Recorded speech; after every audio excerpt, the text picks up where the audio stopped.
Африканска чума и во виничкото село Кршла потврдија за ТВ Стар од Агенцијата за храна и ветерина. Вирусот е евидентиран кај 2 свињи на фарма во непосредна близина на селото, дополни раководителот на тимот од агенцијата, кој е тамо на лице место Вања Кондратенко. Вистина е потврден случајот во Виничкото село.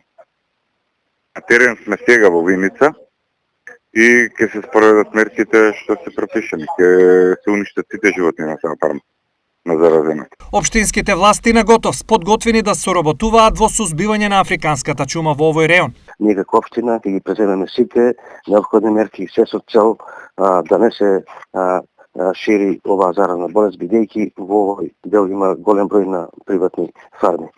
Во меѓувреме на денешната владина седница разгледан е предлогот за формирање на координативно тело кое ќе се справува со африканската чума во Македонија. Денеска на седница на влада побарав Агенцијата за храна и ветерина да ја информира владата за состојбата со болест африканска свинска чума и за превземените мерки од нивна страна.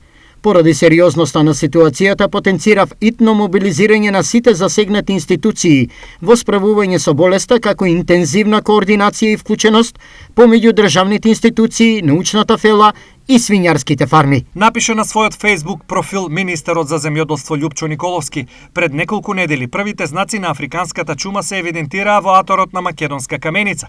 За некоја недела подоцна истата да се појави во 2 села во Кочанскиот регион, а од денеска и во Виничко. Ова беше доволно владата да го активира алармот за практикување на потребните мерки за нејзина елиминација, но и заштита на останатите свињарски фарми.